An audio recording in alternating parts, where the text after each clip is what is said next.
So the second one doesn't seem to want to turn on. Actually, it just doesn't want to.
All right, welcome everybody to now what is episode 8 of the Splinter Talk Show. It's gonna be a spicy one. We have many great guests here, including Last Dragon from YGG, Ashley NFT Gaming, Dwayne Cunningham, all returning guests besides you, Dwayne. So you finally made it. Wow, how does it feel? Finally made it. Feels good to be among elite company. Elite company. I think you're at the top of the food chain. What do you mean? Well, thank you guys for being here today. Before we jump into some spicy takes, we're going to talk about Splinterlands, some of the talk about the bullishness of validator nodes, vouchers, all these things, and also all these complaints that maybe I'm the only one seeing on my YouTube channel. I don't know. Maybe you guys are as well. So we'll get some of you guys' thoughts. But before we do so, I just want to hear from you guys. Why don't you guys give the community an update? How are you guys doing in life? Any highlight maybe in the last week or so? Anyone want to go first? Sounds like Dwayne wants to go first. Yeah, that's what I was going to say. I don't know. Was that a sigh of like, I don't want to, or yeah? So I just started a new job and it's awesome. But I would say that it's interesting that I'm going first, and because I'm in training with two other dudes, and every single day we get questions like, hey, like just tell us a little bit about yourself. And I'm always the first one to speak. And so I was like, take a breath and let Dragon or Ash go first. No, things are good. Family's good. My older daughter got a little sick recently, but that was kind of cool too, because she wasn't badly sick. I just stayed home and snuggled with my girl, and work's awesome. And the channel's doing good. And we're covering some interesting topics, a lot more frequently asked questions lately, because the community just keeps dropping some great topics. And so, yeah, things are great. Thanks for having me. Yeah, I gotta say, my probably top favorite thing on the internet right now is when I flip open up YouTube and I just see like Dwayne, crazy hair, family photos, like big smiles for all your kids. I think that's probably the highlight of my week. I don't know. Ashley, how about you? How are you doing? I think most of the community knows you here. So just, what's been going on in your life, Splinterlands, or just life in general? I'm Ashley. My life's boring. I just I just work at home. I'm a software developer, and just developing for a company. But as for Splinterlands, it's going great. I'm in gold now. I bought a gold death deck. That was the highlight of my week. All gold. I mean, it's all Chaos Legion, but I mean the max gold level is what I mean. So max gold level, not like gold foil cards. No, the max gold level. But I mean, it was still amazing. expensive. Hey guys, I just bought a full max. My bad. They need to change that. It's confusing. That is a little confusing. But you know what, Ashley? I feel like you shouldn't say you have a boring life. You should have a little more confidence. I feel like you're like the most top requested. Like when I talk about the show, people are like, get Ashley back on. Get Ashley back on. So thank you. I try. But yeah, seriously, I just wake up, take my dog out, and sit on the computer, and I listen to Luke and Dwayne while I'm working. Perfect. Yep. Perfect. Well, glad to have you back. I'm always listening to Splinterlands in the background. There you go. Love it. And then last but not least, Last Dragon, YGG. How's it going? Been a few weeks since we had you on. It's been a few weeks, but things have been really, really good. We just finished up our second token sale for all the guild badge holders, which is great. The public sale is coming next, which is awesome. We just opened 6,500 untamed packs, which was pretty wild. Any more gold? Was it gold foil llama or Yoden? So we got a gold foil llama. We did not. The only one we did not get was the gold foil Yoden.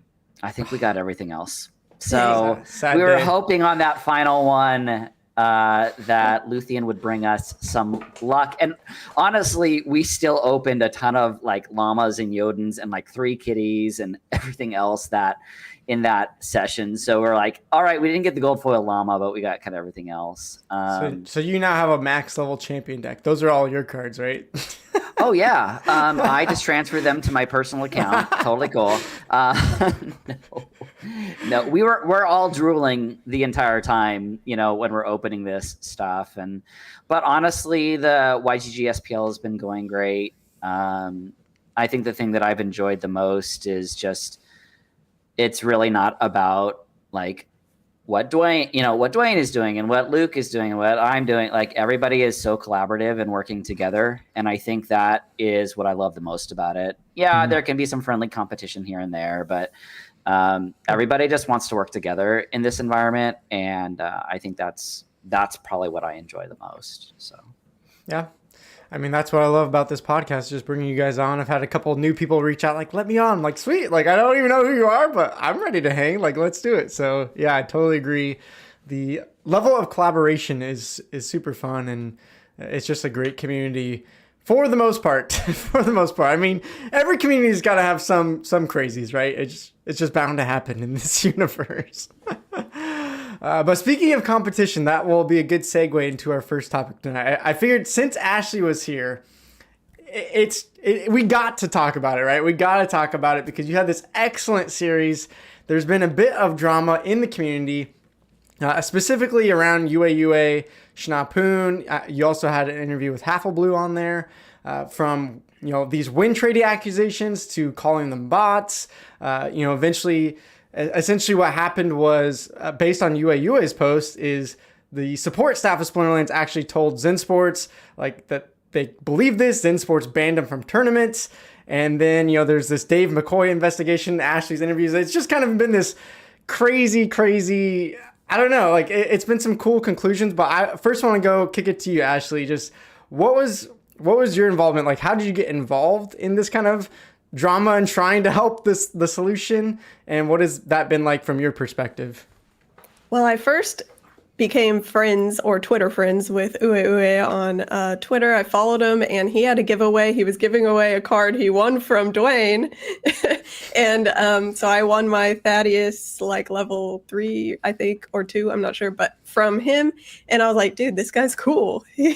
And so I just followed all his posts. I liked him. I can read the Japanese, so I thought he was really nice. And then when I heard people were calling him a bot, it annoyed me. And one time I joined one of Clove's live stream. It wasn't Clove, though. It was someone else on her channel.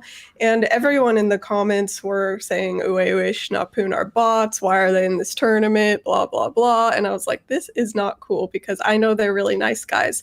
So when I heard they were banned from ZenSports, Schnappun was posting how sad he was. He was like depressed about it. And I was feeling really bad. So like being blamed without any chance to defend yourself is really messed up because then I messaged Schnappun and asked for if he wanted to do an interview. And he sent me the screenshots of what ZenSports said, which I think is on Ue's post.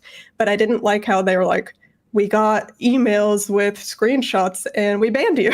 And then Schnappun was like, we don't do win trading. What's the proof? And then they were just like, sorry, you're banned, pretty much. So I didn't like that. So I wanted to interview them. And my goal was like, I didn't have a way to prove they're not win trading. But first of all, people always said they're the same person. So that was easy to disprove. But then the botting was not easy to disprove. But I wanted people to see that they're people. I thought if people could see their face, that they would like empathize more with them. So that was really the goals there. Yeah. I mean, if someone didn't watch that series, like S tier content right there, like go watch the interviews, not just to disprove that they're bots or win trading, but just the things that they were saying. I mean, these are like the top level silver players. So if you want to go get good at the game, these are the people you should be looking to learn from. So I love just getting to hear from them. Not even like to me, I never really considered them as bots or win traders or whatever, but just to hear from them. And Ue, I think, was saying like, I literally have an Excel spreadsheet with 50 different lineups for just the Little League rule set. I'm like, oh man, I'm nowhere near this level. I was just like, wow, that's insane. So great job, great content. Dwayne or Last Dragon, did you guys hear, kind of the talk of town on your channels? Was that a huge discussion for you guys? What were your thoughts there? When I heard Ashley, I think I watched like maybe a couple hours after Ash did the first video. I watched it first of all, and Luke's right. You guys gotta check it out. Great conversation. They were friendly and funny, and like you said, like they're actually different people, and it's funny how this decentralized gaming experience can create this opportunity where you're behind this veil, and I think we see it with like social media generally now. Like you see there's often a lot of hate on, for instance, Twitter or something like this, where two different sides are yelling at each other and they don't see each other. And it's like you would never speak that way to a person in front of you. But there's something about this medium that will allow us to just be a little bit darker to one another. And they seemed so sweet. And like you pointed out, actually, like I remember Ue competed and succeeded and won one of my tourneys, and then immediately gave it away. And it was like, I don't know, it was like a $20 or $30 card at the time. Like that doesn't really seem consistent with the idea that somebody is like out for just exclusively profit. Like you'd think, oh, I won this, I'm going to liquidate it, I'm going to, roll it over. And then I was like, the more I thought about it, they're just this idea of win trading through bots to fight to a high level of league. I was like, logistically, what are you going to have 100 bots and you're going to let them feed into you? And each bot has to have 2,300 rank points to fight, to be surrendering to you in a meaningful way. And so what kind of cards do they have? It's not free to do that. And so he's gonna put $500-600, maybe $1,000 on 100 different, or even 20 different accounts. Like I don't know where mathematically you'd have to say, well, he'd have to have at least 10. I don't know, but it just didn't seem very practical and logical. And so I weighed in too, and I said, this doesn't make a lot of sense to me. Still doesn't. Yeah. And so I'm glad that Dave McCoy went through and did whatever investigation he did. And it seems like the community, for the most part, is satisfied that was resolved. But one more thing I'd say before is interesting to me how I read comments even now, and they're on the topic, on that topic. And probably in this video, there'll be like commenters who will say, oh, this certain element of it was like not properly explored. And it feels like to me, and I said this in one of my videos on the topic, it feels like these sorts of allegations are never properly cleansed, because there's always somebody who it's vague enough that you really can't. That's the thing, when we point fingers and we judge and we without sort of a process, like a reliable process, I think that stain lingers. And that's why it's so important that we only point the finger when we're certain, in my opinion. And so that's how I felt about it. Yeah. Well put. What about you, Dragon? Anything from YGG? Do you guys have discussions about it or any involvement? Do I get to be controversial? Because I'm annoyed about the whole thing. Sure. You can be controversial. That's why we bring you on. The whole thing makes me pretty. Yeah, the whole thing makes me pretty mad, honestly. Like, we literally have a game in which botting is allowed. Nobody makes any qualms about that. Like, you can put as many bots in the game as you want. You can literally use any tool you want to win if you want to. And yet these guys are kicked out of a tournament. Like, are we crazy? Like, how many times has Aggie said, I'm not going to ban bots? Mm-hmm.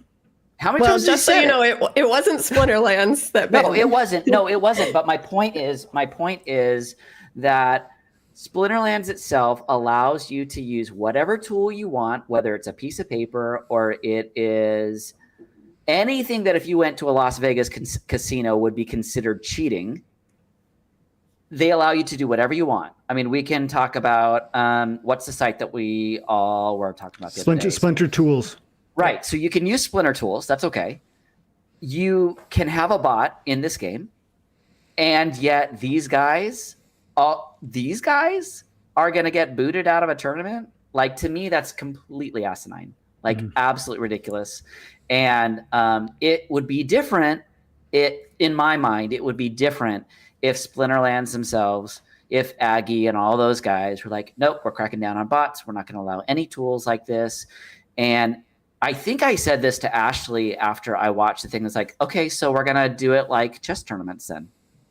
Like, if you're going to take it to that degree, you're going to have a forward-facing camera and you're going to have a rear-facing camera, and you're going to prove that just you and you alone in your mind is able to make the decisions that needs to be made for your tournaments. I mean, I think that it is like, if you're going to take it that far, then take it the whole way, as far as I'm concerned.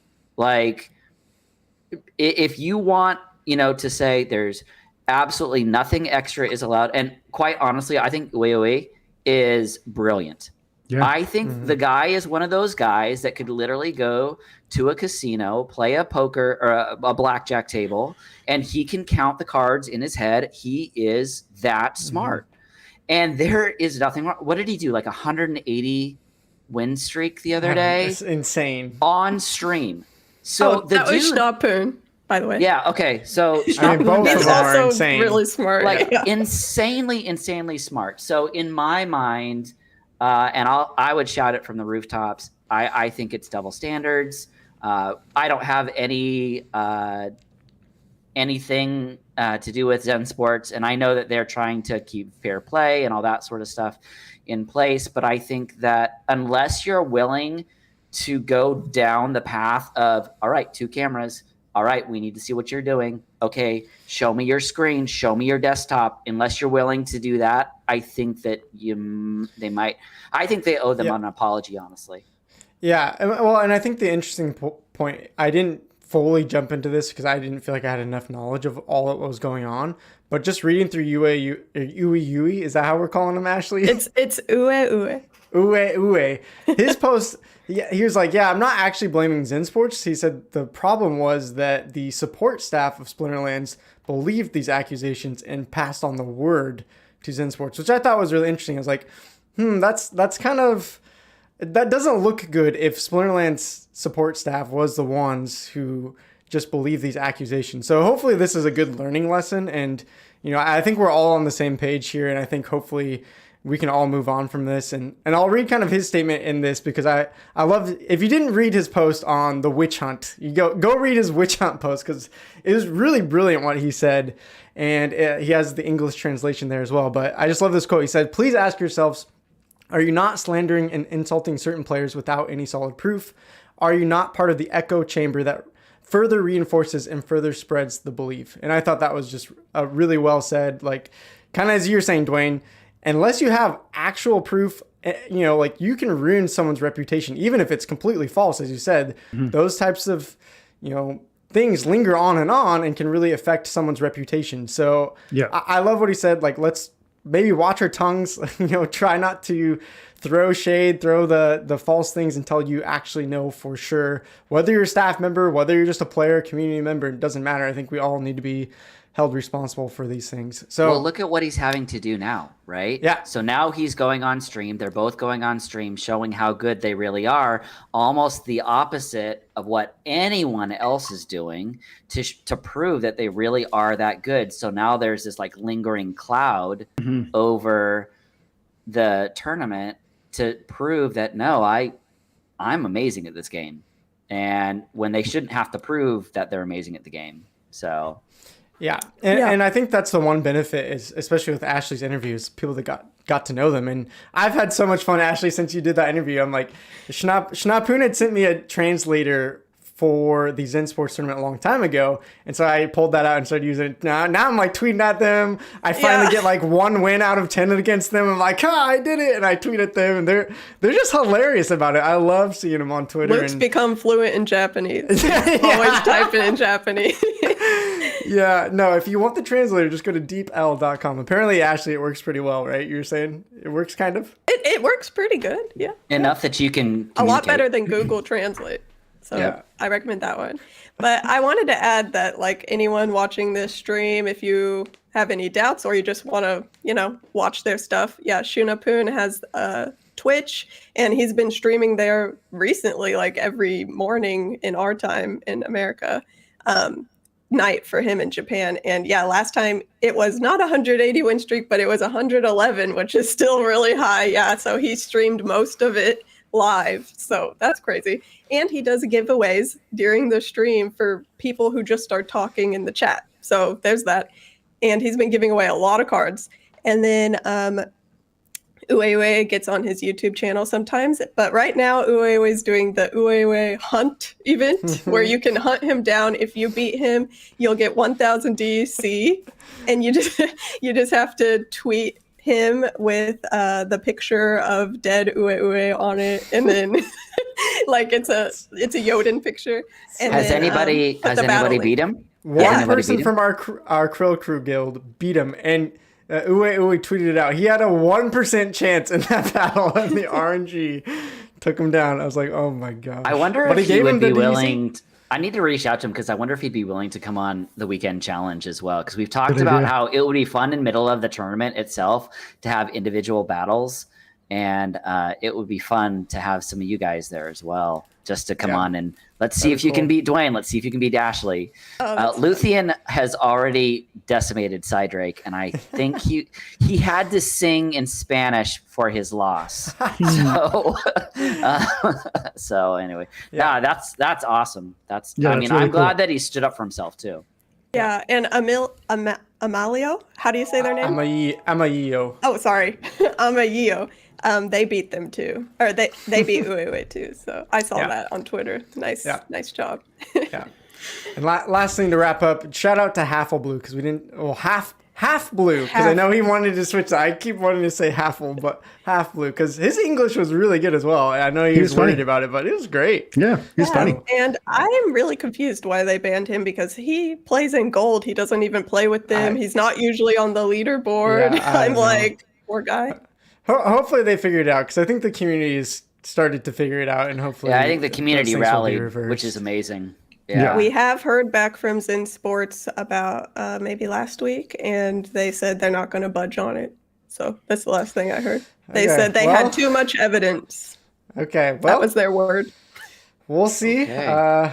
That's kind of interesting. Yeah, I don't know. Yeah, but I mean, they can play in all the other tournaments. Yeah. So It's their, I mean, it's their platform. They can do. Yeah. They choose to do. Yep. Yeah. Well, I think we've talked enough about that. So let's move on to another topic. And I know, Dwayne, you've been chomping at the bit to talk about this. So let's get into the first kind of a bullish topic before we start talking about maybe some of the problems here tonight.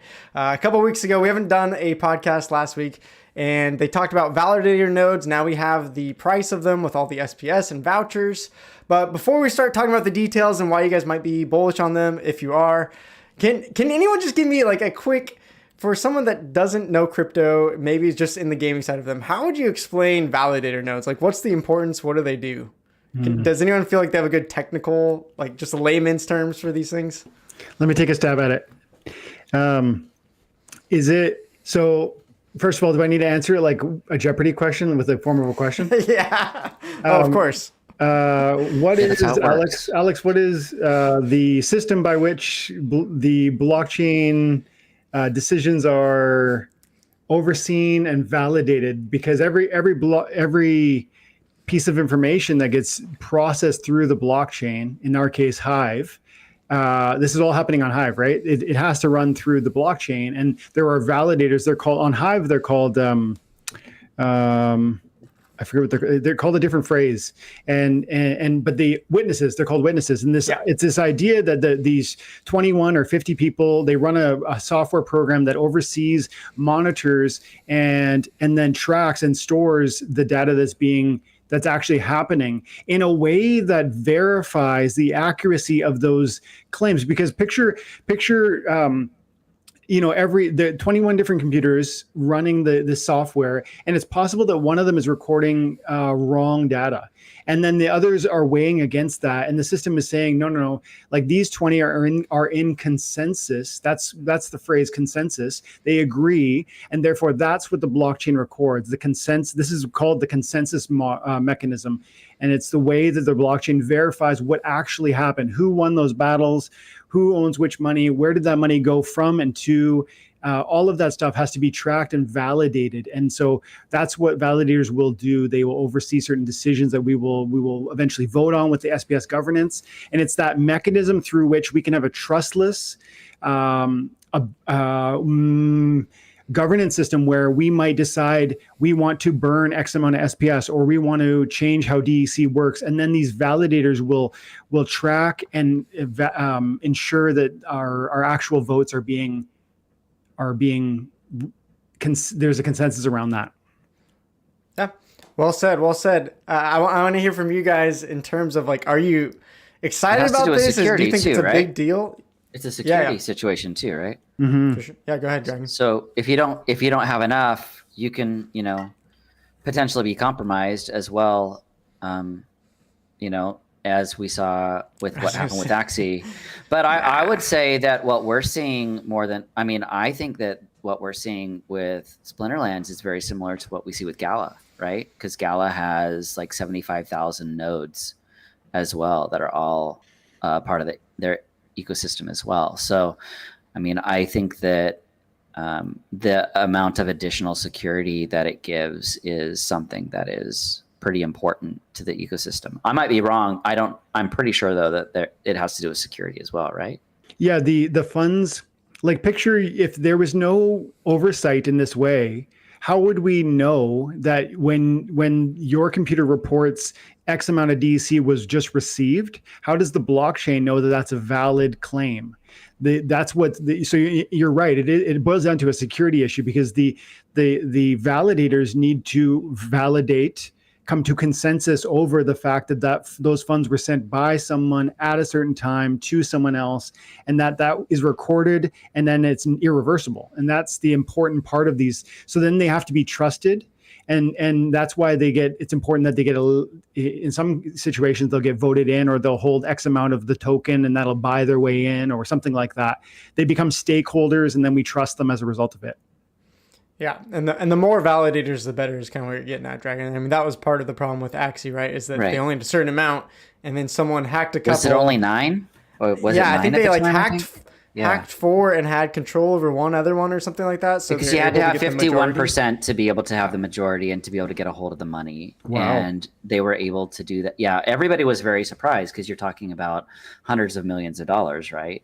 And I am not very good on the technical end of it, so that's why I'm glad that Dwayne is here, because I'm pretty sure that it kind of has to do with the same thing. Like you want a lot of validators. You want the security that those validators bring. And in return, I know that people get rewards for that. But at the same time, it's like the whole baseline security thing is what I like about it. So, yeah. So do you guys think this is a big change, or are you guys more like, I'm just gamers, I don't really care about all the blockchain tech, just give me more cards, give me more land, give me more cards.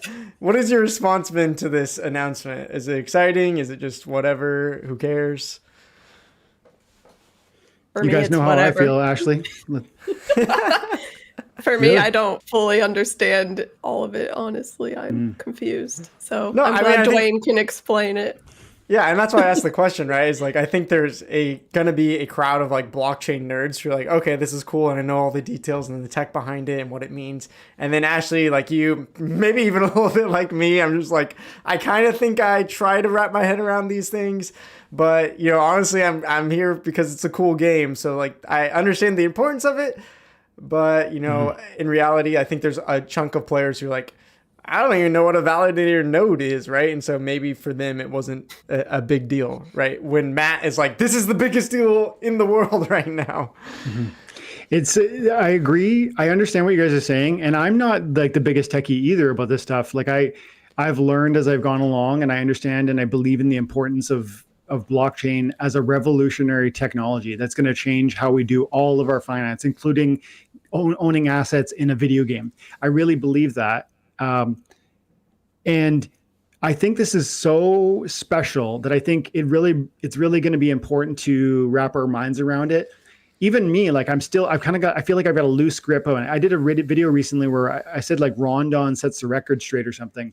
And he came on my podcast on Twitch. I'm on Splinterlands TV, and he came on and talked to me for like 45 minutes. And he kind of was like, no, you don't get it. No, it's really a gigantic deal. And he tried to explain it. And I have to be honest, like I have a loose grasp on it, but there are certain key points that we need to take away. And if we do, I think we'll be struck by the importance. And one of them is that the security thing we just talked about, it is a security thing. But 2, that means the decisions that this game are going to in the future make are going to come down to us SPS holders. This is a gigantic deal, because what company, like, can you picture Tesla just saying like, oh, the stock, like, yes, shareholders get a vote in a corporate world, but this is literally, we just say yes, like, to an initiative gets posted, and maybe we agree to spend $500,000 out of the escrow, the DAO that's in the foundation, because you guys know there's millions of dollars in the SPS DAO. It's being held by Aggie and Miaba.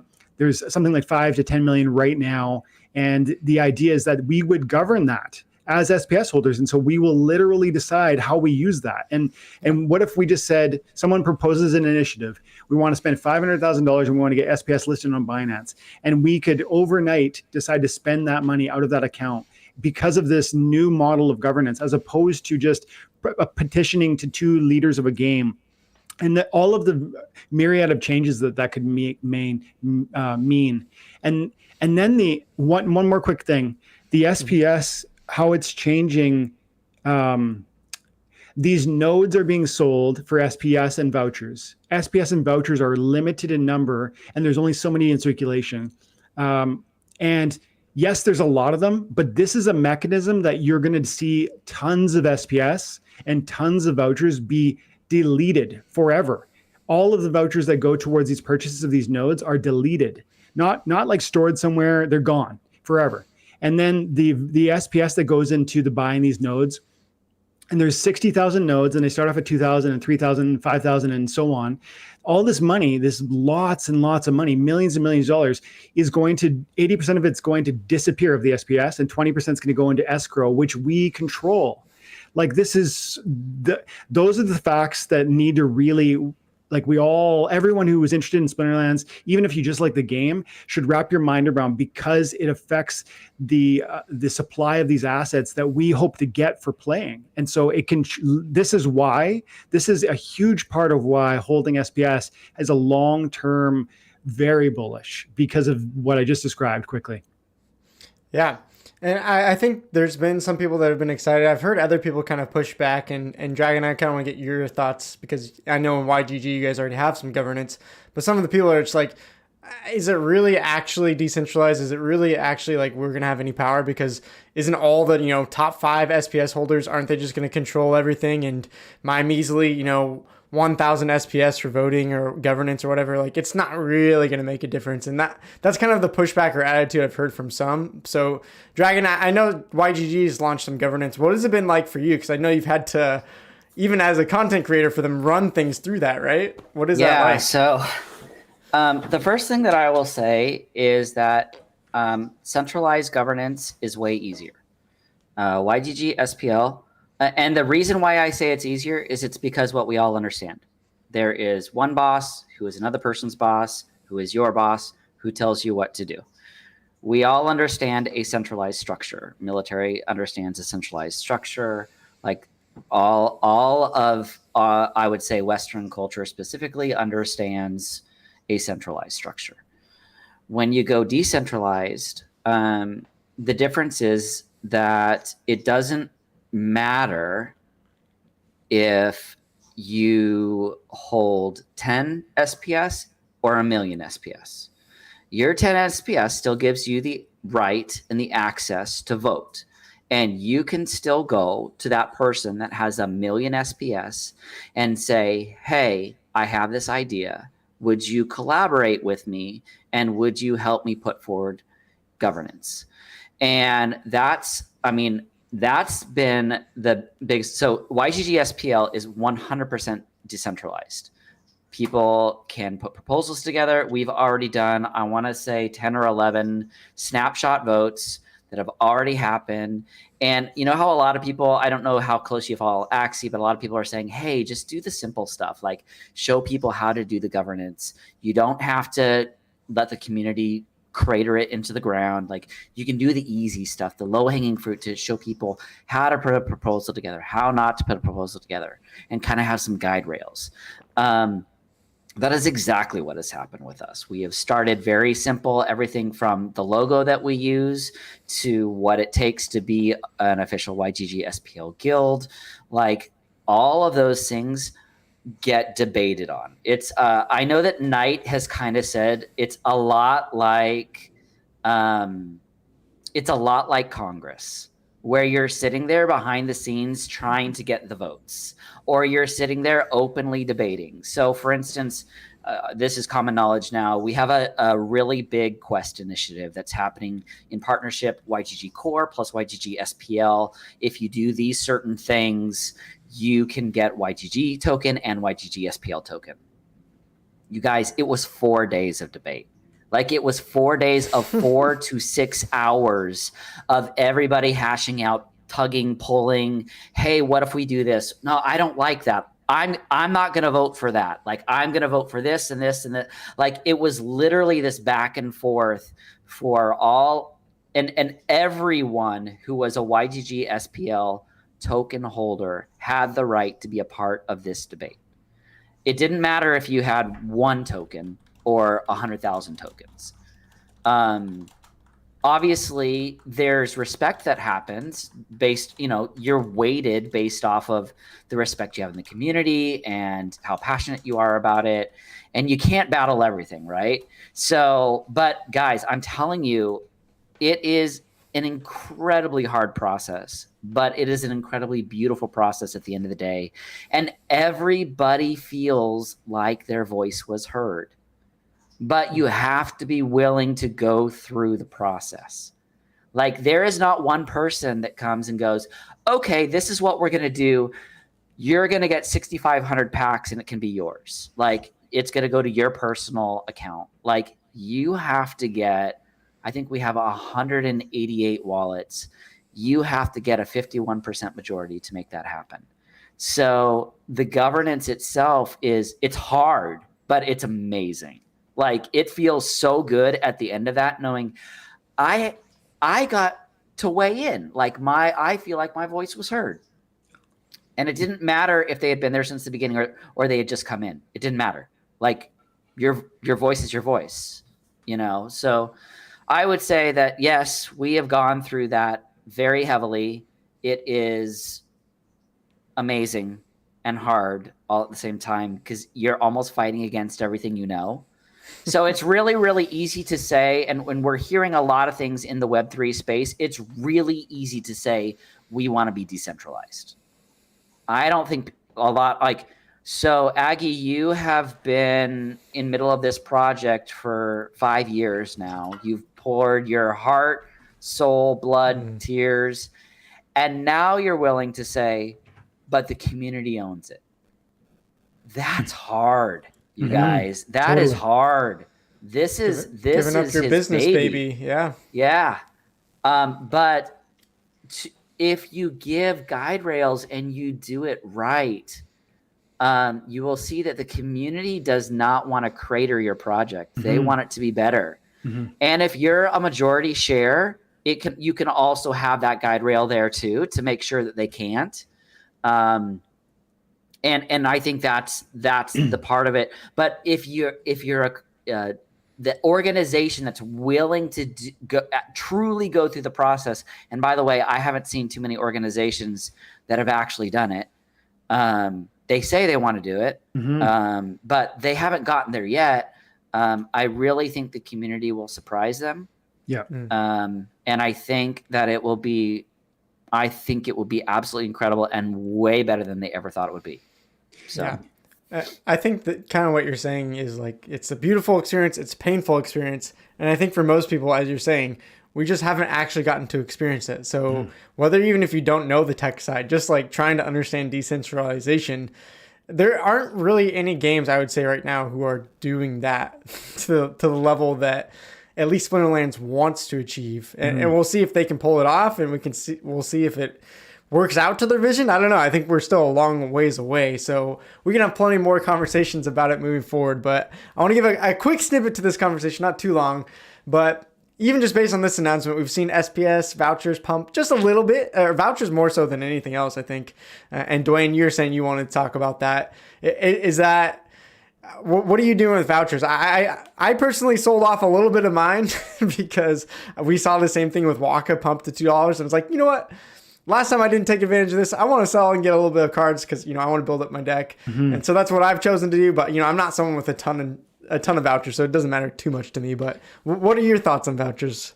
It's a great question. And I think I want to say before I answer that one of it's first of all, I guess maybe it's so wrapped up with this idea of what the validators are. And so I really, really urge people who are listening, who are like, man, it's all, I don't get it. Like, what decentralization, I don't get it. Like, validators, I just want to play a video game. Like, yeah, I get it. I understand. But do yourself a favor. Because, if you watch my channel, you know my whole thing is that I really think this game is going to offer life-changing financial opportunity to people who are taking it seriously now. I really believe that. But it's so important that if you want to share that thesis with me, I think you must agree that this game is both fun and it has a future. And it can't have a future if gigantic changes to the code are are not like logical. And so do homework on this so that you can feel satisfied and secure in what we're doing here. And then I think you're going to, if that's where you can, or for that matter, decide that you don't, because I think that's the starting point. And to that end, I would say, guys, you got to watch. I actually watched and loved a 20-minute video by Bulldog. He did it 7 days ago. It's only got 2,800 views, which, for Bulldog's got 20,000 subs. Like, it's a validator node. It's called Validator Node Details. Yeah. This game is. I was going to say the same thing. I watched that today. It's so very, very good. It lays it out. And it talks about the vouchers and it talks about the SPS, and he gets into, look, we've got this many of SPS and this many vouchers, and look and he starts like talking about like, look, if they sell this tranche of if they sell this many nodes, it's going to delete this many vouchers forever. And then there won't, and then Rift Watchers is coming out in a couple months, and there will be not even enough vouchers to sell Rift Watchers, and we need a voucher for every Rift Watcher pack. So there's this. That is a recipe for price appreciation on vouchers. It's like, guys, totally understand this. If there's not enough to buy the chaos or the new Rift Watchers pack, which is coming out soon, and they're needed here within nodes, which people are clearly excited about, it's like, what's going to happen? They're being bought. They're going to be bought up on secondary markets at higher and higher prices, and that's not just speculation, because Splinterlands is literally written into the sale of their vouchers. They have a tiered sale of vouchers where they're not selling vouchers, a tiered price listing of vouchers where as they sell 2,000 validator nodes, they will then honor each voucher as a $3 value. So right now, vouchers are going for $2 on the Hive engine. After they sell 2,000 nodes, which I think they'll do on the first day, 2,000 guys, just 2,000. It's literally $1,500. It's actually about $2,000 to buy one. I plan to buy two. Oh, I thought you were going to say you're going to buy all 2,000. Not that big. Luke. But yeah, Joe, have we not maybe also I'll wrap up there. forgotten that you can be voted with SPS as well to be a validator. That's true. Holder as well. And Dwayne, I mean, I think that I would vote for you. Like, I think that there's people that really are passionate. A lot of the influencers, everybody in this podcast right now, like everybody is crazy passionate about Splinterlands. And I know for myself personally, there's been a lot of talk in YGG SPL. Do we do it as a sub DAO? I think there'll be a couple people I think there'll be multiple people actually that want to run it. For me personally, the bigger issue is having a system that's running 24/7. I would need to buy server space or something like that to make that happen, because I don't want my main crypto computer to be on 24/7. I just don't. I think that's a security risk. Yeah, we've seen way too many people get hacked in this last year. Big time, for sure. And those of us that are out front a lot of times have an even higher, because they see what our IGNs are. Like they see all of that. So, those are the sort of things I think security wise, I feel like absolutely we need to, be careful of. But I know that there's been lots of talk about it. And I agree with you, like I said before, 100%. Like, if you don't know what it is that's happening with the validator nodes and what it really means for the ecosystem, you need to go watch Bulldogs. I mean, maybe we want to even post that. I don't know. Sure. Yeah. I mean, I think most people know Bulldog, so you guys can just go over to his channel. Go check out his channel. I think it's his latest. I think it's his latest video. Yeah. So yeah. Ashley, what about you as a fellow Krill crew? Like, I don't know how many vouchers you're getting. Are you doing anything with them? Are you stacking up vouchers? Are you just? I have a lot of vouchers. I have 6. My all-time amount, six vouchers. No, but I'll hold my little baby 6 vouchers. Maybe it'll pump for Rift Watchers. That's the hope anyway. Yeah, I think if you're just a gamer, I think maybe that's what people are holding on to. They're not going to be, unless you're a huge player, spending them on validator nodes. So unless I think for the small people, maybe you're either selling them off to buy up cards on Hive Engine, or you're just waiting to use them in Rift Watchers. Is that kind of your thought, Ashley? Yep, I'm waiting for Rift Watchers. Either I'll buy a few packs. I mean, I only have 6, or I'll sell them if they go up and buy some other cards. And as for the validator nodes, I was going to say, like, maybe they should make more education about it, like some graphics, some more blog posts, because honestly, it's hard for me to understand. And I'm sure there's a lot of other people like that.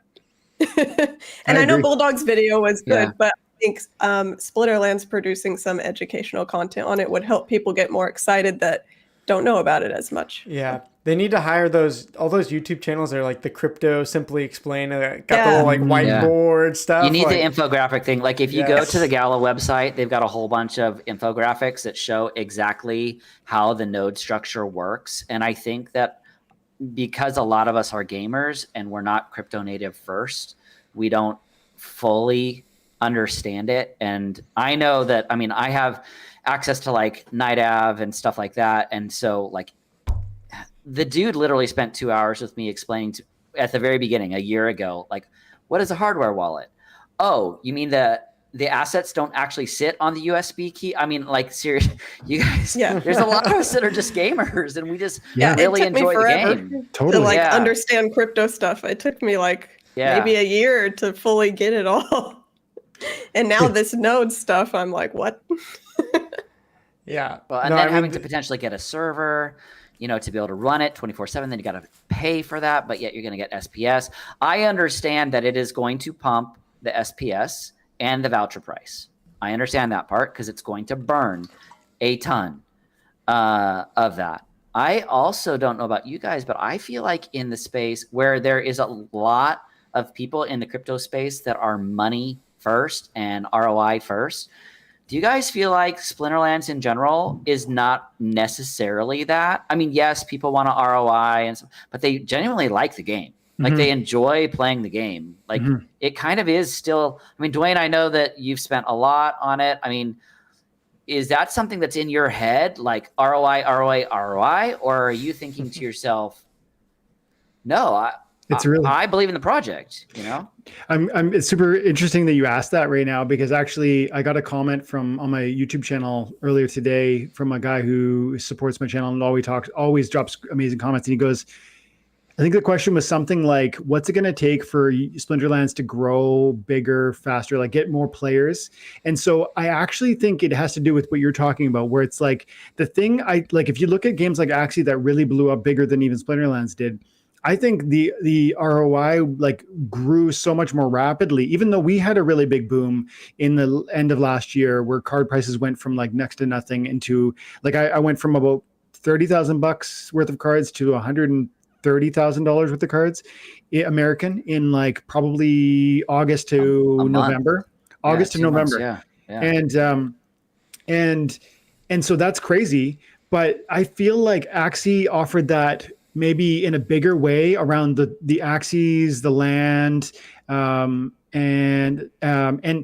I never touched Axie. But my point is that I think they really blew up as a result of the possibility that it might over a short period of time change people's lives. And so I actually think ROI and the next big wave for Splinterlands is where we'll see the next massive influx of players. I do think people are focused on that. I'm not at all focused on that. And I never have been, even though 3.5, 4 years ago, whenever I started playing this, I really believed there was a moment where I got it, and I got a Ruler of the Seas gold foil for free from my daily quest. And I was like, this is worth $100 and I'm playing a game I like.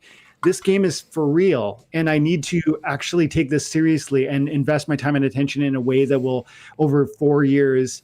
And even then I was like, it's going to be years and years and years, but it's going to accumulate slowly. And then it's going to blow up whenever there's a moon mission. And so it's never really been about ROI. It's been about the fact that I liked it, but also I saw that there was an opportunity in fits and spurts. This is never going to be something where you're going to make thousands of dollars a day.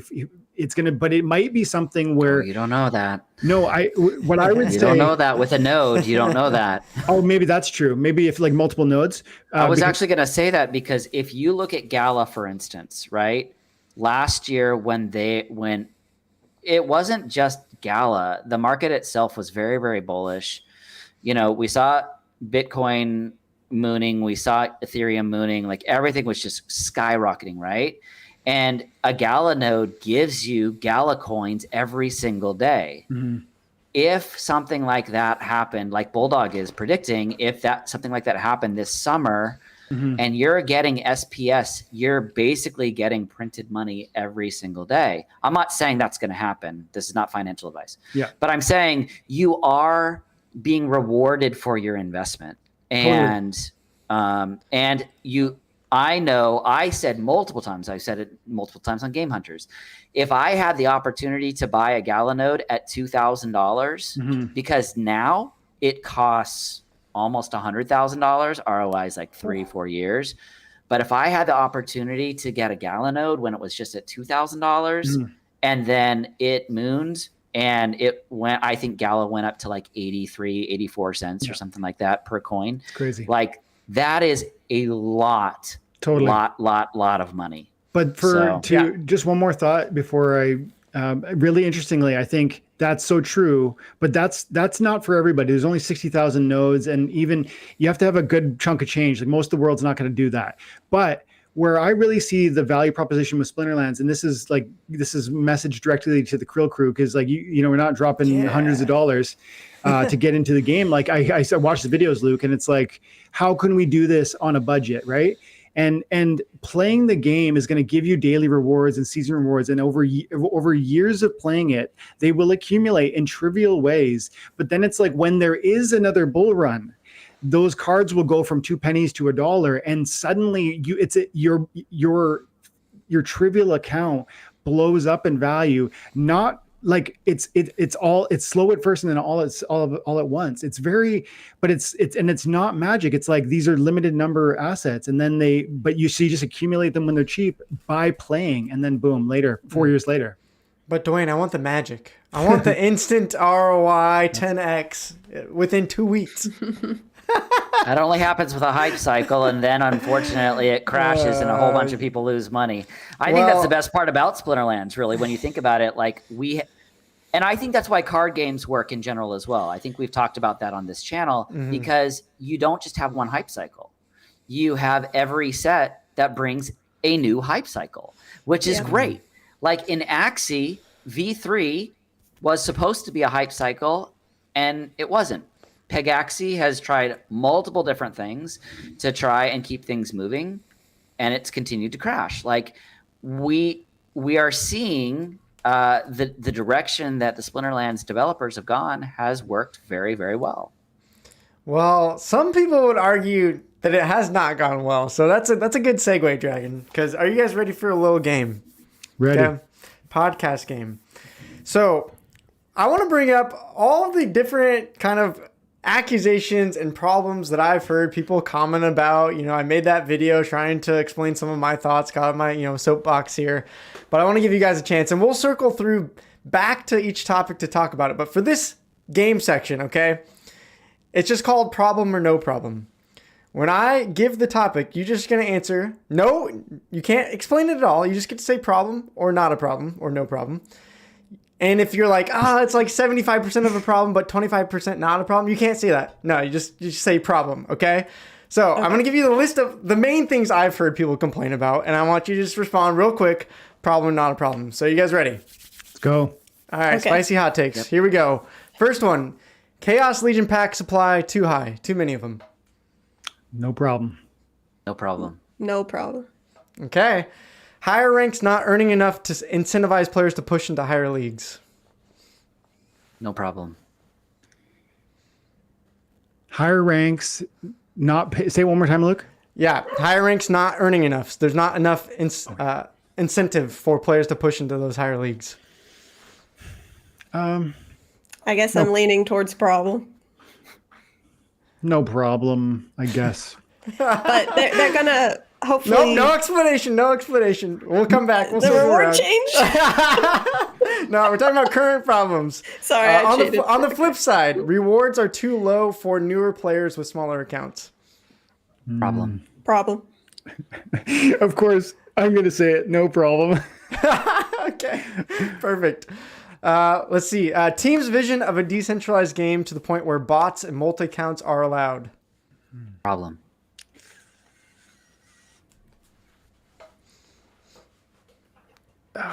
Gut feeling, come on, gut check. Problem? Wait, Question can you mark? say it one more time? Yeah, the team's vision of a decentralized game to the point where bots and multi-accounts are allowed. Bots and multi-accounts. No or problem. not? No problem? Okay. All right, next one. Employees holding assets and having what some people are labeling as insider trading knowledge. No problem. No problem. No problem. Okay. And then the last one, my favorite. The Lukey the Lion NFT collectible still hasn't been made, even though we've reached 2.75k gargoyle lines. Huge problem. problem. Massive Okay. problem. Massive Massive. problem. Thank you. Thank you. Game-breaking problem. It is. You're gonna get rich off those lions one day. I did a video the other day. I was talking about that, or somewhere I commented on it. And I was like, Luke's got 2,600 lions, and in 4 years, these are going to be like 50 cents or $1. And this is how it happens. It's 2 cents for so long, and then it suddenly, boom. I mean, there's a gargoyle lion posted for $9 million right now. Yeah. I That could be mean, why you. not? It could be Luke. All right, so now I'll give you guys a chance to explain your answers in the kind of moments Can you there, go? Dwayne. Can you go back down the? Yeah, down we're the going to go list? back to the first one. Well, let's talk about people. I think this is one of the top ones. Chaos Legion packs supply are too high. I've heard people say, oh, like we're supposed to sell out. There's too many of them. These are where all the card prices are going down. We're losing all of our asset values. Are you guys hearing these responses from people as well? Like, what do you think? Yeah. What is your response to that kind of accusation or a problem that they're throwing out? Dwayne. I've got, yeah, I mean, people say this all the time on my channel, and I feel like every video I do, I try really hard to convey the opportunity here and the fact that this is not a get rich quick scheme. And yet people who showed up in August of 2021 are like, why am I losing value? Why am I not rich yet? And I look, guys, I love you. You're on my channel. You drop the comments. It's just, I really, really want you to see that that's not what this is. And if that was what this is, it would not be sustainable. But because it's a slow and steady, and because you can earn a little bit daily and they seem trivial at first, that is actually sustainable. But you got to be willing to be here for 3 or 4 years, or it's simply not for you. Yeah.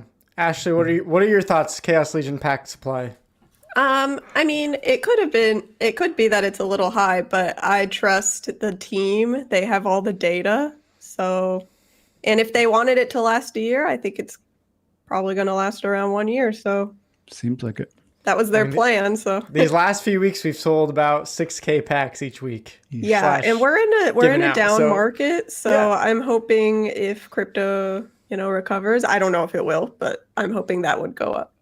Does anyone know? I do. Who's got the crystal ball? I know.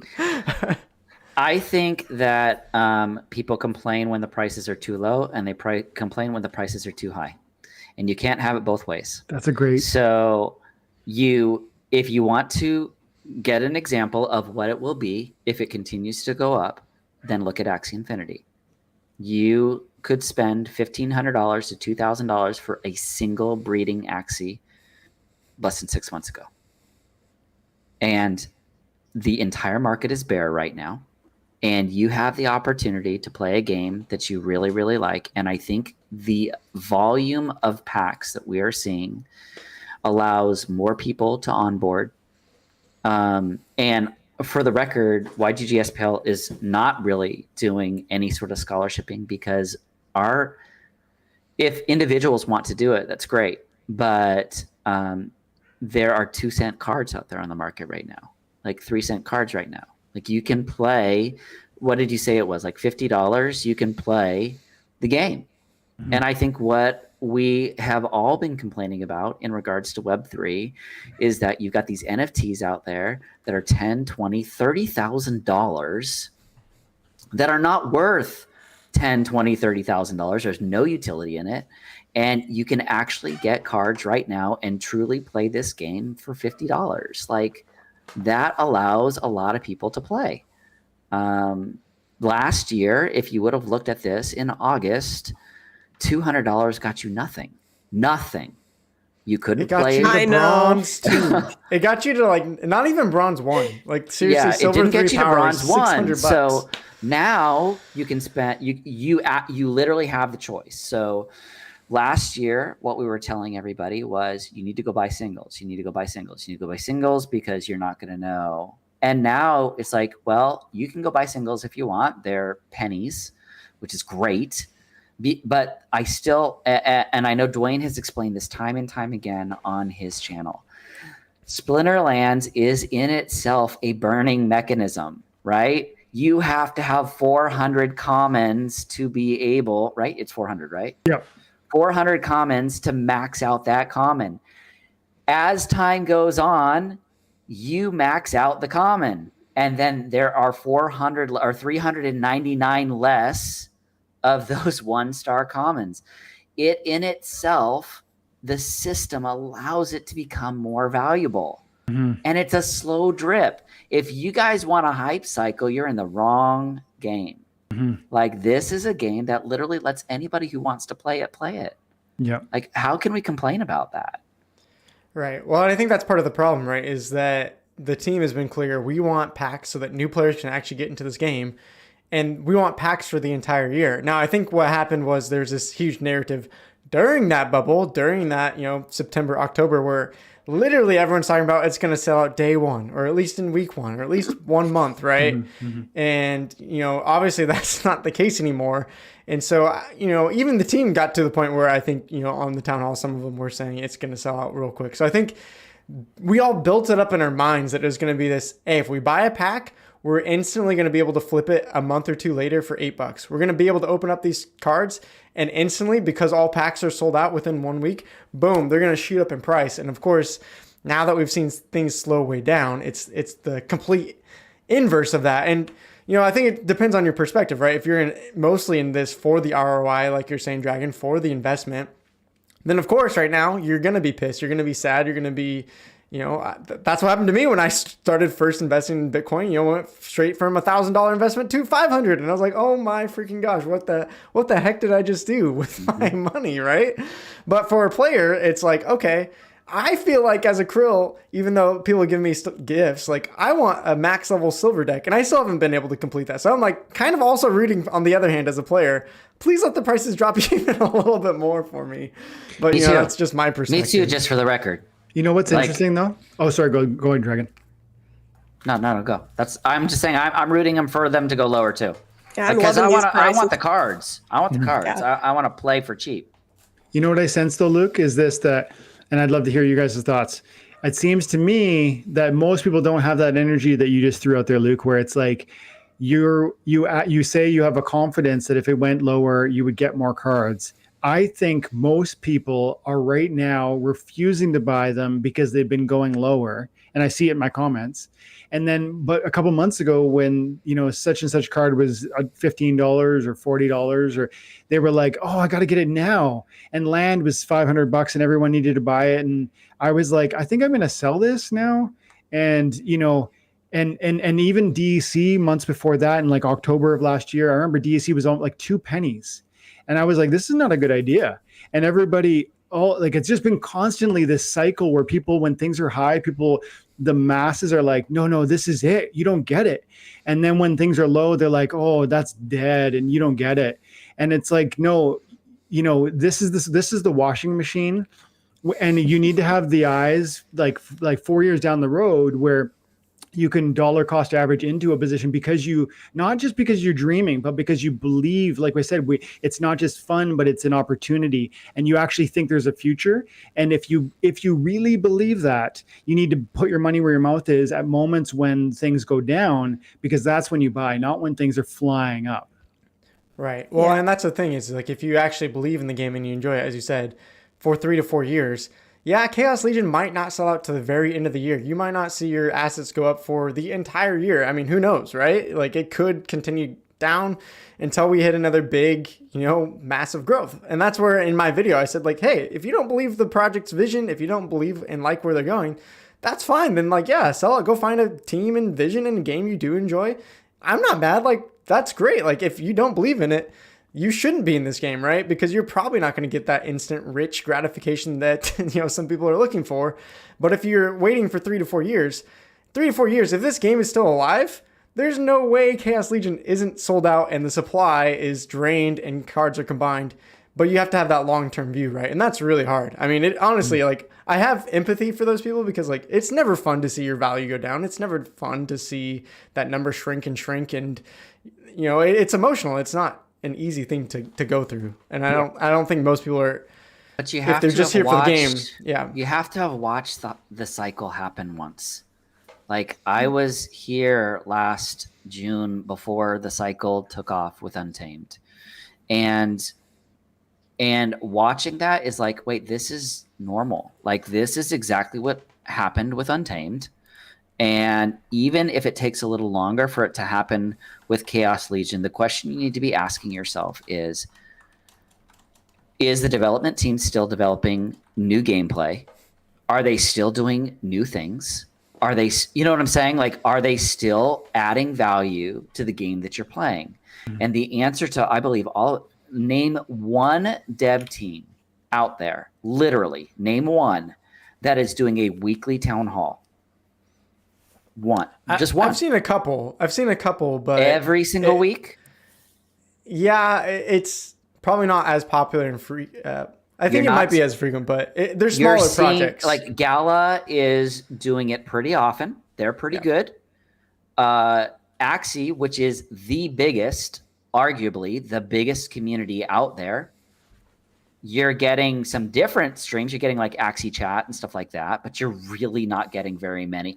Even Peg Axie, and I think that those guys are great in their communication with their base. Even they're not doing it every week. And so even to the point where there's times when we don't get much from the town hall, but they're still willing to come down and share knowledge. So for me, I see the development team, also an experienced development team that knows how to communicate with their user base. Mm-hmm. Yeah.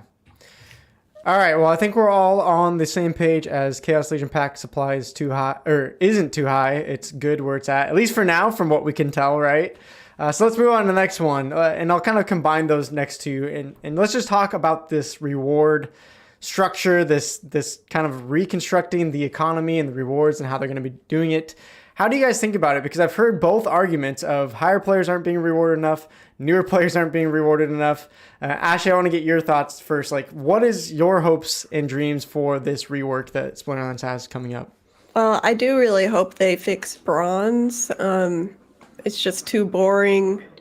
I don't know how they're going to do it. I know that they said that the higher leagues will get like better quality chests, so that's cool. Maybe bronze will still be getting, I hope they're not just getting 1 credit in a potion. I hope it's a little bit better. 2 credits and 2 potions now. Yeah, so I don't know their plan, and I wouldn't be able to figure it out, but I really hope that the bronze is more fun, because I feel like new players are really important, and if I was brand new and that's all I was getting, I wouldn't stick around, honestly, in bronze. Because when I was playing when I started was back in like August, and I was getting the demented sharks and nightmare and stuff, so that was a little more exciting. I only got a few, and then they were all gone. Like, well, I got 3. Yeah, but not to mention, you also got DEC and DEC because the price was pumped like crazy. You got a decent chunk of DEC, even in bronze, right? Which nowadays you get a decimal of DEC that's worth not even a penny or a tenth of a penny, right? Or like I said before, I said it on another one, but my best friend, I had her join, and at first she was getting the DEC with me, but she didn't put in a bunch of money to buy cards like I did. So once the bronze nerf happened, she kind of stopped playing because, you know, you're not getting much. So I hope they fix that. That's my thought. Yeah. Dragon, what about yourself? What are you hoping for you, your guild, with all this reward restructure? I think that everybody likes getting cards. So I think that it's in regards to, is there not enough? Is there too much? I'm not really driven by the rewards. I know that seems a little bit weird, but I'm not. I like to see DEC. I have yet to get a card pack, just for the record, for season end. Zero in daily test. I've never gotten a card pack. Dragon. And day. here's the thing: when you're at a point where you can rent your cards for more than you can make in the game, something's probably broken. But at the same time, you got to balance that with the economy as well. I stay really busy, so a lot of my deck gets rented already because I can make more than I can playing every single day. So what I do is I'll do one season on, and then I'll do 2 or 3 seasons off, or 2 seasons off, 2 seasons on. That's kind of how I'll do it, to kind of try and balance that out, because we end up giving away, everybody thinks YGG SPL, they've got deep pockets. That's not the case. All of the tournaments and everything that we do is completely out of our own pockets. We do that out of our own earnings. So if I don't have earnings to give away, then it's a little harder for me. So for me though, champion level, I think they're opening 100 and how many? It's pretty significant odds that they're going to get a lot of chests and everything else. So I don't think there's any issue there at all. As far as I'm concerned, you can thank the botting battle for what's happening in lower leagues. The real true question is, how do you stop the botters? And what they've done, every step that they have made. And I think it's been at the sacrifice of onboarding new players, but it's also been at the sacrifice of the scholar model. It's been at the sacrifice of a lot of different models that don't necessarily, that I believe that they've gambled right, because we're seeing the play to earn model very difficult to sustain. So from my standpoint, they've gone harsh in the bronze level, but again, with prices being so low, it's $10 for a spell book. I know that's a lot of money for some people, but then you've got cards you can play for under $50 right now. To me, I think everybody needs to put a little skin in the game.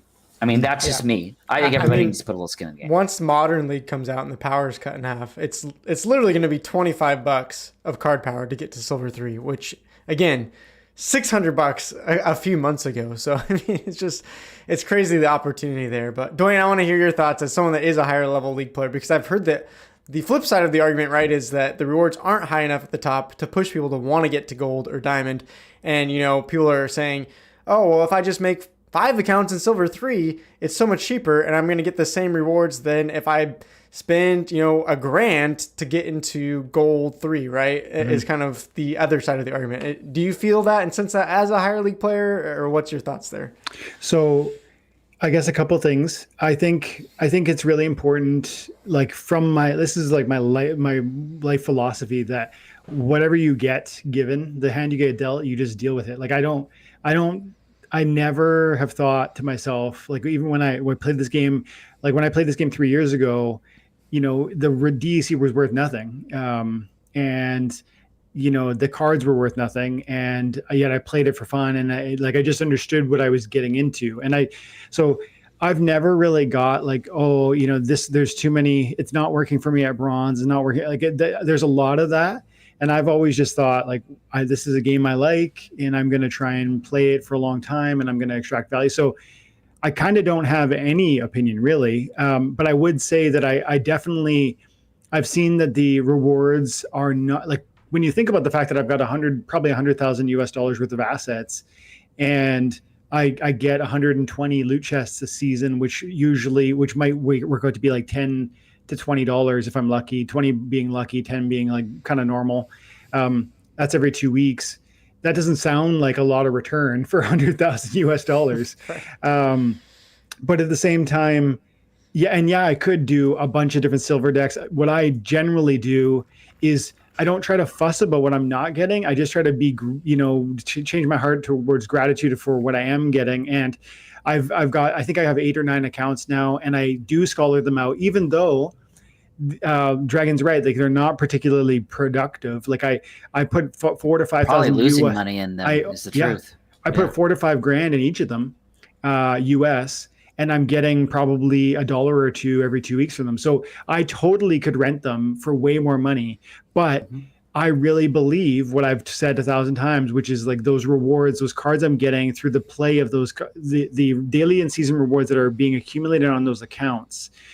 While they are worth nothing today, they will be worth hundreds or thousands of dollars in 4 years. That's my firm belief, and I'm putting my money where my mouth is. Yeah. I mean, I'm curious, Ashley, because I think we talked about this a couple of weeks ago on the podcast. You weren't there, but my point was with Rogue of actually the best way if you're trying to play and earn is actually just to do tournaments. Like I've kind of stopped caring about ranked play besides just getting my quest because the DEC is so minimal that it doesn't really matter anymore. Is that kind of where you're at? Because I've seen you in a bunch of tournaments as well.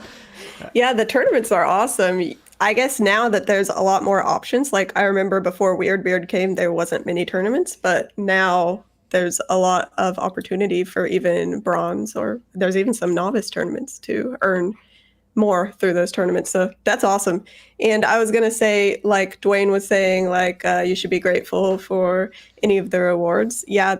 My point wasn't only about the rewards. I think they just need to make bronze more fun to keep people playing, because in my opinion, it's boring. I was trying to help my friend get out of bronze and I was like, I don't want to do it anymore. It's too boring. Sorry. There's too many, I guess, bots, but also, I don't know, it just gets repetitive because there's no rule sets or really rare rule sets. Maybe if they just added rule sets, that would help spice things up a bit. Maybe just let me say something, because I definitely don't, just so you know, Ash, like I'm not saying that, I wasn't directing that to you. I'm just saying, it's okay. Yeah. Okay. Because I really do believe that if we change our mindset around the fact that this is fun for today, and I don't really care if I'm going to get a reward, I genuinely believe that those rewards that are being accumulated, even at bronze, whether it's like 1 in 10, I think it's, 10% at bronze 3 are going to be cards. And I think the change they're going to make is going to give you more loot chests at the lower levels. So like, I don't know. I didn't ever do it that way. I never looked at it like, And so I'm trying to pass it on to others because I really want more people to just enjoy the game. I wonder how much of that comes with longevity as well. Like when I first started playing, getting to play to earn games, it's like, that's all your focus is, right? It's like, how much is my account going up or down? And what can I do to try to get more earnings and squeak out these things? And now that I've been in it for a full year, I'm just like, I'm at the point where I'm like, okay, I actually just enjoy the game. I'm going to play it, do some tournaments, try to get good. And I don't even look at my account value. I mean, SPS, yes, because it's just right there. It hits you in the face every time you want to go claim and stake. But I don't look at my card value. I don't go on Peak Monsters and even care about that anymore. I don't know. Maybe it's just people haven't had that longevity, don't enjoy the game enough to really get to that point where you're saying, Dwayne, of like, hey, like, just enjoy the game, enjoy the ride. And one day, if it blows up, awesome. Like, then we'll all be celebrating and drinking together then, maybe. Yeah. I never look at my account either. Do you think that maybe part of the reason why Splinterlands has been so successful, though, is that you haven't had these wild hype cycles over and over and over? So you haven't had a hype or a crash that happens, like Pegaxi, I go back to that. Like, I think the hype cycle lasted 6-7 weeks. Like, it's elongated, right? Like, it's you're able to actually get into the game, enjoy the game, watch the game, and it's been months. Like, I never thought that we were going to sell out in weeks. I think we said this over and over. 15 million packs is a lot of packs, guys. Like, that's a lot of cards. Do you think maybe that's part of the reason why Splinterlands has been able to be kind of so stable? Yes, I know card prices have gone down. Yes, I know SPS has gone down. DEC has gone down. So has all of crypto. Like, it's all gone down. And from the people who I've talked to in crypto, Q1, Q2, this is pretty normal. at least for the past couple years. And quarter 3, quarter 4 tends to be where you start seeing it uptick. Am I crazy in that? I've heard that too. I just look for the 4-year cycles, and I do think that we have more. Like, here's the thing, and this is important from the perspective of it's crypto general, but it's Splinterlands indirect. Maybe people have heard me say this before. I don't know, but look, there's a ton of great coins in the altcoin market that haven't pumped to all-time highs, and that if we are truly about to enter a bear market and we're done with the bull market, if that's so, it'll be the first time ever in the history of cryptocurrency that altcoins have not gone along. That all, I don't mean like your favorites and the good ones. I mean all altcoins always pump at the end or during the middle of the bull run for Bitcoin. And so it seems to me that until I see that we're not done with altcoins, and that could mean good things for us. I'm going to mute because my phone. Hang on, I'll be back. Okay, you're good. Yeah, well, let's move on, because I want to hit this one, because this one's probably been the biggest discussion, and I think part of it is because it's linked to the card supply, and that's bots and multi-accounts being allowed. And part of what I've seen is, Chaos Legion supply is way too high because they base all their numbers on the massive bots. I've seen different, reports of, hey, there's 100,000 bots. I've seen even people say there's more than 300,000, and really there's more like a player base of 30,000, and the rest of the 300,000 is just all bots. So I want to get your guys' thoughts. We kind of talked about this a couple weeks ago, but it's such a topic that no one wants to leave, I guess. So since we have a fresh crew of faces here, I want to get your guys' perspectives as well. What do you guys think about this idea of decentralization? Bots are allowed, multi-accounts are allowed, to the point as, like, at least if they're not cheating and have like an unfair advantage. I've heard them say, like, we're gonna shoot to kill those things, but hey, bots are allowed. We're just going to try to push them to, have one bot account rather than 1 million bot accounts. So how do you guys feel about how the team is essentially drawn the line in the sand and said, like, this is our vision for decentralization. This is not going to change. Like, if you think they're going to kill bots, I think it's very clear. They've been saying it for 6 months now. They are not going to do that. They've been saying it for a year, just for the record. They've been saying it for... I guess I've only been watching for 6 months. The entire time that I have seen them, they have never said that they're going to deal with it. Yeah. So, Dwayne, what's your thought? I mean, the thing about bots is that, and I said in your question, Luke, I said that this was kind of a problem. And I say that because of the fact that it clearly is it has affected how they impact the rewards to bronze. And I agree, even though I said all those things, and I stand by what I said earlier about the rewards at every level being what they are, and you just have to enjoy it or kind of move on. That's my true opinion. But at the same time, they nerfed the rewards at a level where it was inviting new players in. And now there is an impact. I have to admit that there's an impact to bronze.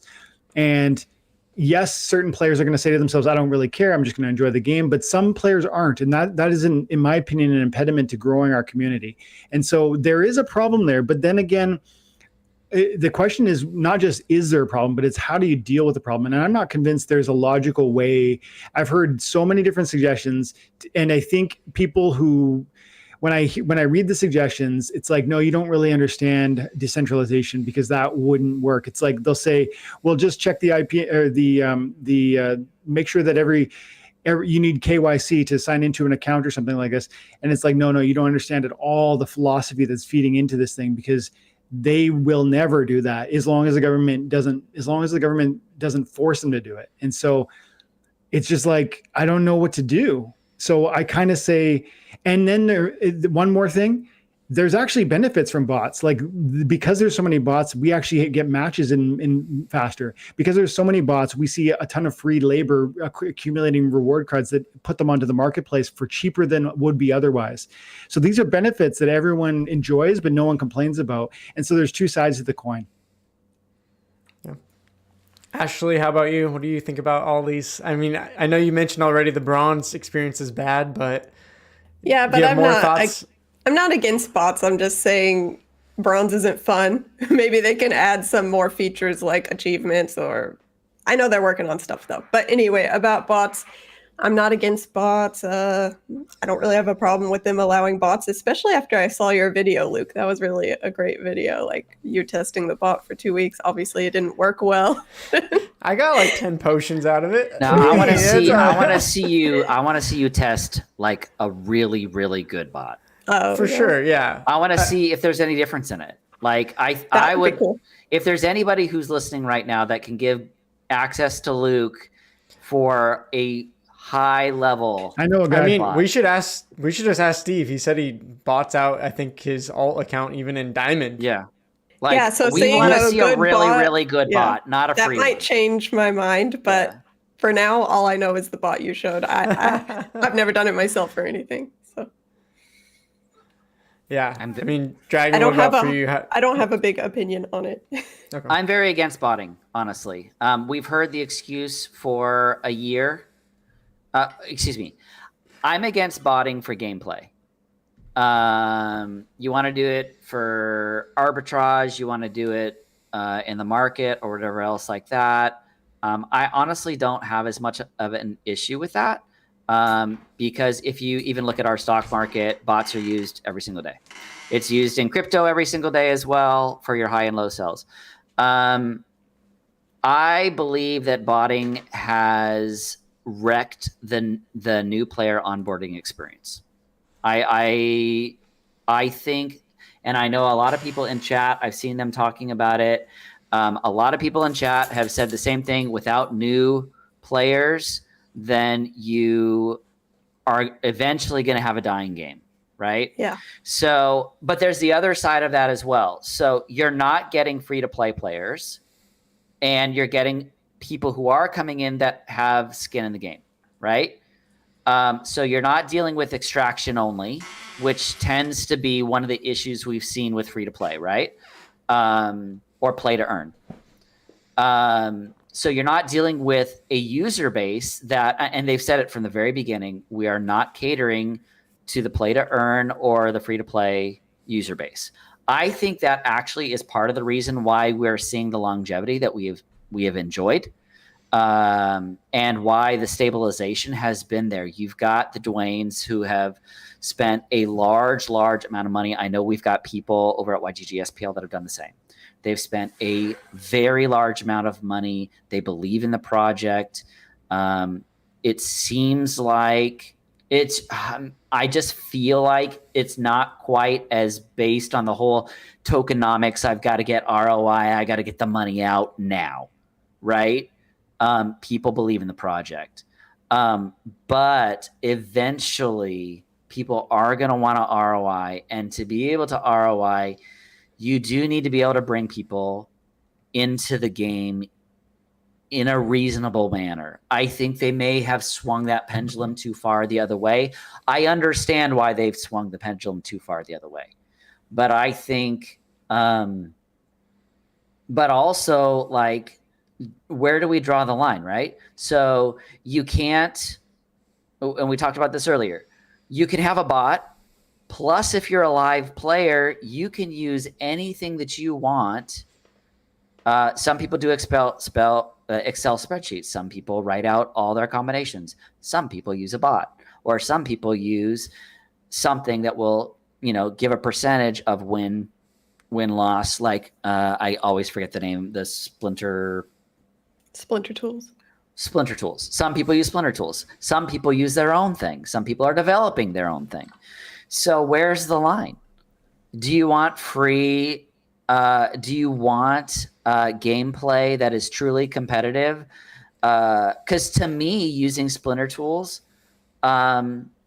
seems like you're cheating.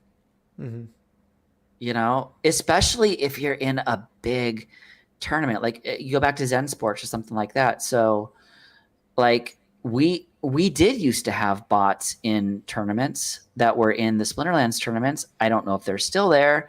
I don't know if they're actively going against them. I don't know that we've necessarily heard that from the team lately. But again, how do you stop it? Because it's easy for us to sit back and say, well, you can't have bots or you should have bots, but how do you actually stop them? Well, Well- Weirdbeard said for tournaments, that's why they put the required staked SPS to like kind of keep bots out. But I mean, You they're can all still doing do it if really you does. want. yeah, I know. Yeah. I mean, do you guys agree with the team's way? I mean, they've stated what their plan is, right? I mean, Matt said step one is we need to fix the economy, take away those starter cards, and then that's going to de-incentivize at least some more bots being made. Of course, it's not going to get rid of bots because there's already so many bot accounts that have cards necessary to keep farming. But do you think what they're doing is a good enough start? Do you guys like that change? Is that just not anywhere hitting close to what needs to happen? I think it was the right move because I know like people it. who had like 50 or 60 accounts that were doing nothing but playing starter cards, and they were botting those Oh wow. because it's the same sort of thing as if you get 100 accounts playing, making pennies a day. Eventually, that adds up to a lot of money, Yeah. right? So That's the problem, though. Either you get rid of all reward. I think you needed to either get rid of all rewards at bronze, so that people have to buy cards to get any rewards. And I'm not saying this is a good idea. I'm just saying that's the only thing I can really imagine that would really probably get rid of the bot issue. And even that doesn't get rid of it because they could just buy like a couple $100 maybe on 10, 20, 30 accounts. And some people would do that. So especially with how cheap it is right now. yeah. So I've always thought this is something of a problem. I just don't honestly know how you would ever resolve it. The SPS thing is actually really cool. Actually, I actually never really thought about it that way. I've never heard them say that, but you're totally right. That is a barrier that it doesn't eliminate bots, but it's a smart way to help mitigate. Yeah. And I think the team is doing the right thing in regards to mitigation. But I don't think you're ever going to get rid of them. Mhm. And would you rather the team focus on a potential losing battle, or would you rather the team focus on bringing us land gameplay and all the other things that we want? You know what I'm saying? Like, Land. where do you want the team to focus? Yeah. You know? Yeah. I mean, really?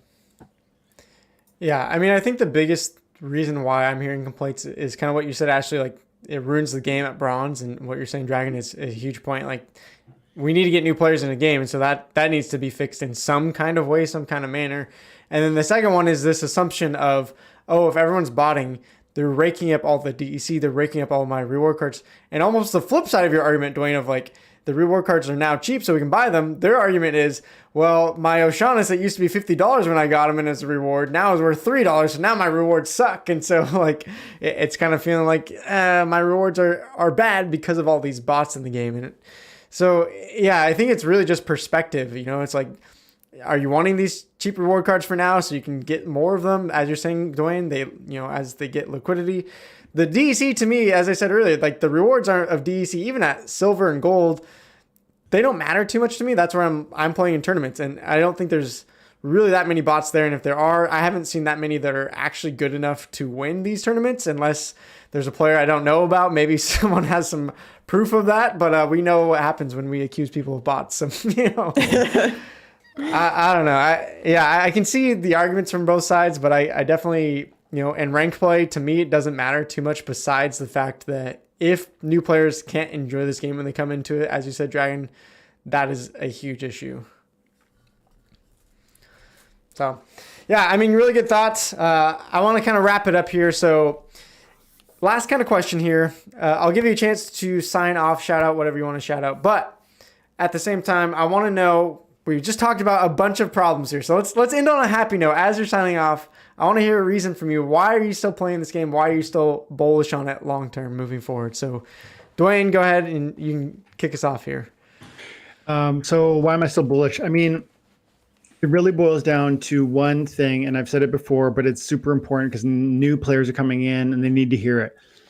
The key to this game is that the assets you're receiving are limited in number. That's all. I mean, all the cards, every edition, every reward card, every chaos, every untamed, there's only so many of them. And you might argue there's too many Chaos Legion cards or too many Rift Watchers or whatever. But here's the thing, even too many is still a finite number. And when we burn those to merge them in order to grow the power of those cards, we are deleting forever significant supply. And this is, so it's not actually, this isn't even like it's not even like there's a fixed number. It's actually a deflationary. There's a reducing supply, and you compare that, you partner that with the fact that the game is growing in terms of its player base and will continue to grow over a long enough time horizon. At least that's my conviction, and you might disagree, but weigh those two realities or challenge them. Debate me on those two things, because I think if I'm right about those two facts, then these cards in this game, it has the opportunity to be financially life-changing. It's that simple, and I'd love to hear comments on that in the comment section below, guys. Sweet. And where can they find you? Not that I think everyone probably already knows, but so you can get me on Twitter at Time N Attention, and you can find me on YouTube at just Dwayne Cunningham, but the name's Infidel1258. Sweet. Well, thanks for coming on, Ashley. What about you? What makes you want to keep playing? What makes you bullish about this game, and where can people follow along in your journey? Well, when I discovered that I can own my own assets in a game that I enjoyed playing, then I was hype and I just wanted to start buying cards. And it's cool. I mean, I know card prices are down, but if you keep buying in DCA, like Dwayne always says, like my account is only down like $100. It's nothing that crazy. So for the entertainment I get out of it, I think it's a great investment opportunity and it's fun to play. So that's why I play. So, there you go. Yeah, you can find me on YouTube at Ashley NFT Gaming and on Twitter at Ashley NFT Gaming. And I'm getting close to 1,000 subscribers. So subscribe. Let's go. Yeah, everyone go. If you're not subbed, you're crazy. Go follow Smash that Ashley. like We button. got to get there. Smash that like button. Thanks. And not last, but the last dragon, YGG. The last dragon. What are your thoughts there as we wrap up, and where can people find you? You can find me on Twitter at Last Dragon Gaming, LST Dragon Gaming. And then we stream the weekend challenge, at least Saturday nights. We've been streaming on the Yield Guild games, 10 p.m. Eastern, and we do a 15 to 20,000 DEC tournament every week, which has been super fun. And then we have just passed governance, so we can start all of our social channels now. So YGG SPL, nice. YouTube, Twitter, Twitch. If you guys want to follow those, that would be great. We'll be doing more pushes towards that. But the reason, honestly, that I enjoy the game is the community has been absolutely incredible. And a lot like Ashley as well. Like, all I want is to be able to own the assets that I have. Like, when I pay money, I just want to know that it's mine and I can do whatever I want with it. If I want to sell it, great. If I want to rent it, great. If I want to scholar it, great. If I want to stake it, great. Like, I can do any of that. So for me, just owning the assets is enough. It's always been all I've ever wanted. I don't know where in the world everything kind of like shifted to where it was like this dark black market to get World of Warcraft gold and you got multiple accounts banned, but all of a sudden now it's okay. But I'm happy with that because I've always wanted that. Like, I ground for that sword in World of Warcraft. Let me sell it. Exactly.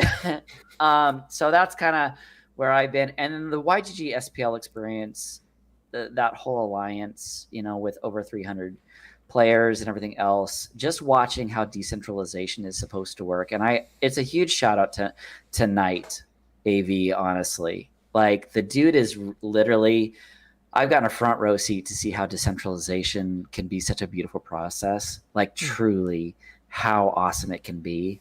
And I know that we all talk all the time as well. And like, it's been fun. Like, it's just been so cool to see how a different system is really supposed to work.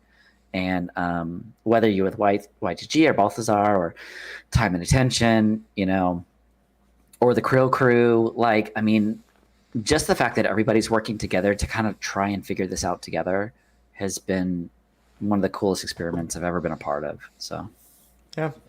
And honestly, what you said right there is one of the reasons why I'm still bullish on Splinterlands, is because all of this is so early. All of this is so experimental. Like, name a project that has launched and hasn't had a mess of problems. It's like there are so many short-term problems with Splinterlands.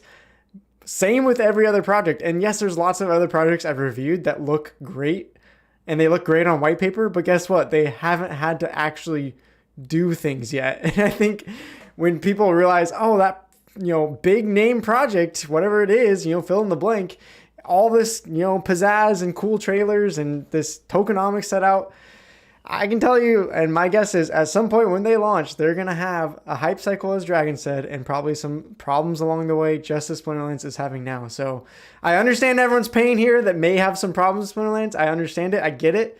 But I think we have a good way and a good road ahead. So thank you all for joining here today. Much love to everyone. I hope that you go check out our guests if you're not following along with them already. Check out the description or in the podcast replay. Check in the description as well there. You should be able to find all of their channels. Follow along. They're all amazing, great players and people. So thank you guys for joining here tonight. And everyone in the chat, we'll see you guys next time. Take care, everybody.